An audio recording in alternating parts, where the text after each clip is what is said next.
Hey ladies and gentlemen, welcome back to the channel. As always, it is Nick here, back with your daily crypto news and analysis. And today we are going to be talking about Ripple and XRP, as well as the vast majority of crypto and finance. And guys, I am so damn excited. We finally have confirmation that, listen, this entire SEC case is built upon a bed of lies, corruption, manipulation, and it was an attack on Ripple and the entire XRP community. And I know that we've been saying that forever, but it is finally confirmed through the Hinman documents. Guys, I'm so damn excited. So with that, let's dive in. Let's first look at XRP. It is pumping. It is now in the top 5. It has just flipped USDC. Love to see it up about 7%. Nothing too crazy. I'm not, sitting here saying XRP is about to skyrocket to any, new all-time high or anything like that. We still have a long way to go, but it is great to see XRP pumping a little bit. I even said over on Twitter, I woke up and I seen XRP pumping, and hey, 7% is a very decent percentage for it to be up, especially if you have a very large bag of XRP. So, love to see it. Absolutely love it. And also, if we look over at the chart, it seems as though we are trying to break out of that major resistance area that I told you guys about a little bit ago. It's sitting at about roughly 55 cents. So it is peaking here. Next major targets, in my opinion, if we can clear 70 cents, it's going to be a big area of interest. I've been saying around 60 to 65 cents. It's going to be hard for it to clear. There's a few wicks going back in time that around 60, 65 cents or so. It's been a very rough area for it to flip. Personally speaking, I love to see the chart like this. It's actually a very strong chart from what we have been, saying. It's been doing some nice movements in terms of creating higher lows. And also, if we can flip that March of 2023 level, higher highs. And so far, my eyes are set on 76 to about 86 cents in the short term. If we could flip 65 cents. Also, big area, 70 cents. Once we pass 70 cents, it's going to get very interesting around XRP. But, with that in mind, we still got to be a little bit patient. We still got to understand that, this market is not going to move overnight to, extreme all-time highs or anything like that. The Hinman documents, for most people, it's not a major price drastic changing event, right? I don't think that the Hinman emails are going to change the price too much, but hey, I welcome any sort of major price movement. I'm very excited to see XRP up like this. I love to see these documents coming out and confirming everything that we've been saying for so long. And I even said over on Twitter, first off, big warning to everyone out there, please do not click any links. Make sure it is coming from confirmed sources. Make sure the account isn't hacked before you click those links. A lot of people have been getting SIM swapped hacked. A lot of people have been getting hacked in general. So please ensure that you are making sure that you are vigilant whenever you are clicking any links. I even said over on Twitter, very good call. Make sure you take this warning serious. This is from Jesse Hines. He's talking about make sure that you are being careful whenever you click links. And make sure that the individual that is pushing those links is trusted and they are not hacked themselves. But also, I said this, after reading the Hinman emails, I can only say, holy shit. And yes, guys, I usually don't, come on here and curse or anything like that. But guys, this is a very, very big event. I even said I knew these documents were going to be bad for the SEC, but the information that is coming out is truly shocking. And yes, I have to give it up to Brad Garlinghouse and Stuart Alderati because they were right on the ball when they said that, once these documents come out, it's going to shock the general public. And yes, it is truly shocking. These documents prove everything the XRP community has been saying and preaching for 2.5 years to be true. Blatant corruption, market manipulation, billions and billions in damages, hiding information from the public. This is just the start too. There is so much more to uncover. Do people finally understand why XRP holders have been so frustrated? And yeah, for the longest time, we've been called so many names. There's been so much, wrongful information coming out around XRP and the XRP community, so much FUD. And it's do people finally understand? Do people finally understand? It took, think about this, right? It took FTX, Luna, 3AC, Voyager, Celsius, all these companies all collapsing and the government jumping on it to make an example out of the space while targeting companies like Ripple, Coinbase, Binance, and all these other companies as well. You know, going back before the XRP case, you had Library. Library got completely screwed. All of these companies, all these projects that were getting targeted, you know, I think people are finally realizing just how shameful the SEC is as a government agency. But I said it was never about whether XRP was/is a security or currency. These emails prove that this was an attack that came at the perfect time. I have to give it up to Brad Garlinghouse, Stuart Alderati, the entire Ripple legal team, and those in the XRP community. They have shined a light on ETHGate and the corruption behind the scenes at the SEC for years now. The craziest part about this is imagine what else is going on behind closed doors. These government agencies are the most corrupt organizations out there. For years, we have seen them call crypto a scam. It's filled with fraudsters, blah, blah, blah. Well, now I hope they can look in the mirror and truly see the biggest scam artists and fraudsters out there. Absolutely appalling. And yes, guys, we have all of the documents over here. Shout out to CoinGraph News. They actually posted the entire email dump. This is very significant. A few things that I personally loved coming out from these emails. First off, they did spell his name wrong. Mr. Huber over on Twitter. Shout out to Lerziet. The SEC Gov is a criminal organization. That's who they are quoting here.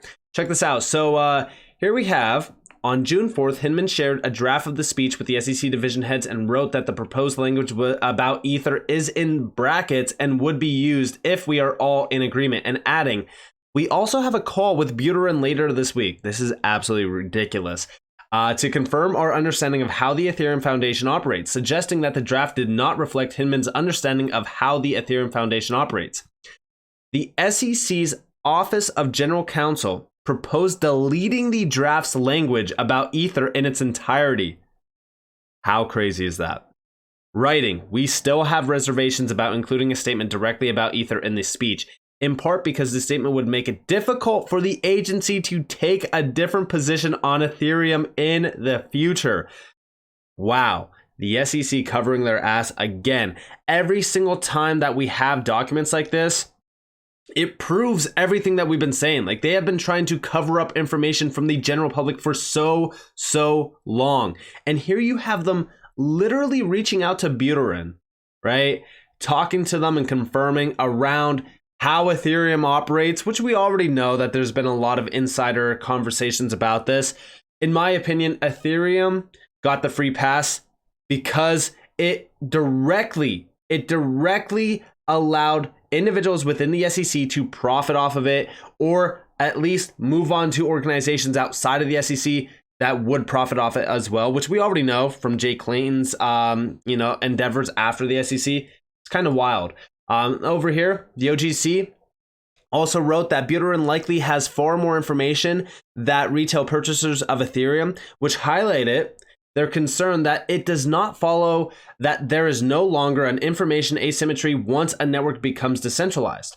Notwithstanding the OGC's expressed concerns and proposal to remove the language about Ethereum from the draft, the final version of the speech included a discussion about Ethereum. In that speech, Hinman said, or stated, and here you guys have the Hinman email, what are some of the factors to consider in assessing whether a digital asset is offered as an investment contract and is thus a security? Primarily consider whether a third party, be it a person, entity, or coordinated group of actors, drives the expectation of a return.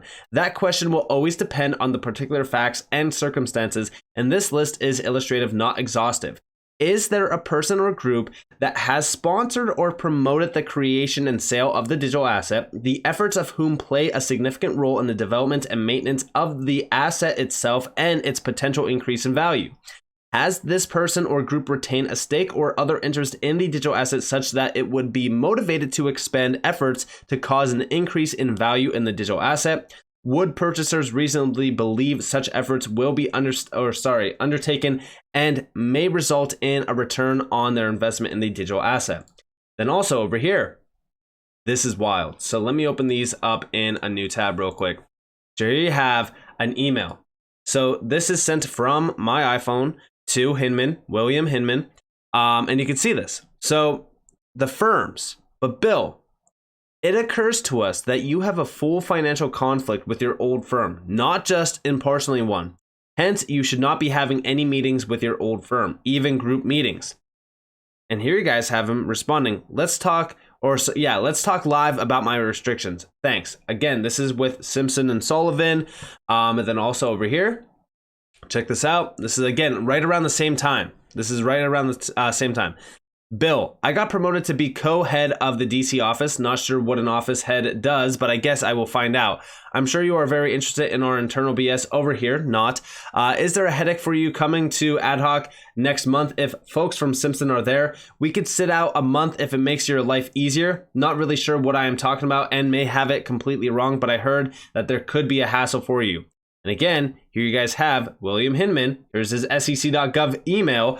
Josh, thanks for your note and congrats to you. Let's discuss ad hoc. Our ethics folks were resisting my attending if STB was going to be present. I don't like the idea of STB having to miss the meeting because of me, but we can talk about it. And then also over here, check this out. So this is from Ashley Prosper 1. She's quoting Bill Morgan. Oh my, beyond the Howie analysis, that's a killer sentence right there. Check this out. So shout out to Bill Morgan over on Twitter as well. But so here we have, this is the footnote for that passage. Hinman's new test went beyond the typical Howie analysis. Yes, why would he do that? So yeah, I mean, when we look at this, check this out. So here we have statement by the SEC's Director of Trading and Markets that this might lead to greater confusion on what is a security because Hinman's new test goes beyond the typical Howie analysis. A lot of these documents that are coming out are extremely harmful for the SEC's argument right now currently around the Ripple case, but also a lot of these emails, like these emails over here, the reason why I included these emails specifically is because this proves that there was a lot of conflicts of interest, which we already knew about, and again, a lot of hiding of information around this as well.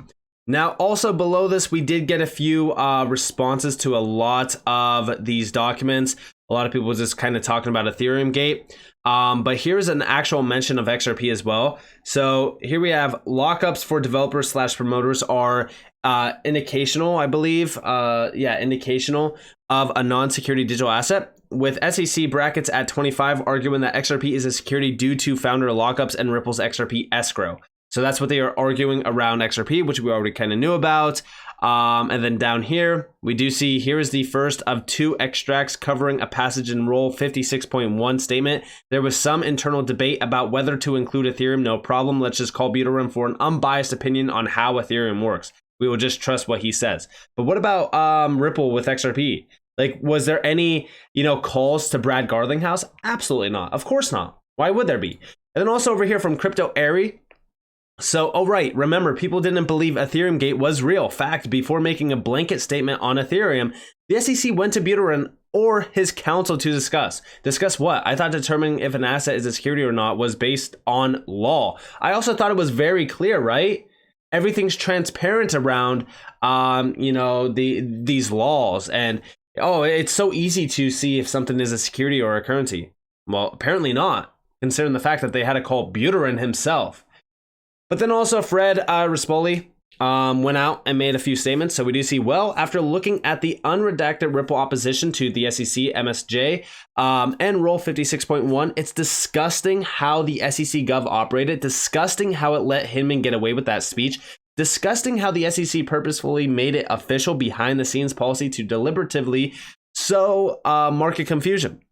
And it's very clear that yes, hands down, no more guessing, totally for reals, EthereumGate was actually happening. I can't see any way the SEC wins its MSJ, and I think you will find it extremely obvious why both judges in the case offered those documents produced. Don't worry about reading it yet. Phylon Law will be up in a few hours to post everything the money shot is in the Ripple 56.1 in opposition to the SEC's MSJ. And yes, guys, listen, all of these documents, they're extremely damaging and harmful to the entire SEC argument. But you got to remember that if we take a step back, we know for a fact that there's going to be a lot of manipulation here. There's going to be a lot of corruption happening. We have no idea what's going to happen from here on out. But I will say this. All of these documents, every single one of these documents, all of them include clear corruption manipulation. I mean, everything that we have seen for years up until now has been proven by these documents. But the big question is, what happens next, right? Because we can get excited all day long about price movements, about these Hinman documents. We can get excited about all of this, but we can't jump to conclusions and say, okay, that's clear, Ripple wins, because that's not how things are going to work from here on out. We need to ensure that a spotlight is shined on this corruption, on this manipulation of the markets, and the SEC, in my opinion, needs to be completely out of jurisdiction around crypto. I think that these documents themselves prove that the SEC should not and should never have a hand in the crypto markets. We need an entirely new agency. We need an entirely new group of individuals overseeing and creating regulatory frameworks around crypto. And I would argue that we also need leaders around the space to be a part of that, because that is going to be the only thing that ensures that we have proper regulations that are not only going to allow for innovation to continue to thrive, but also provide guidance and insight that we can trust. Because right now, I don't know about you guys, but I do not trust anything that the SEC is saying and anything that the SEC is putting out.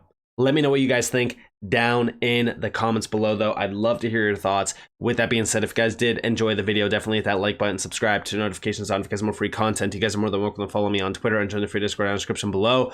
So it's up to you all. Have a beautiful day, beautiful night. Wherever you guys are in this beautiful world. This has been Nick. Peace out, guys.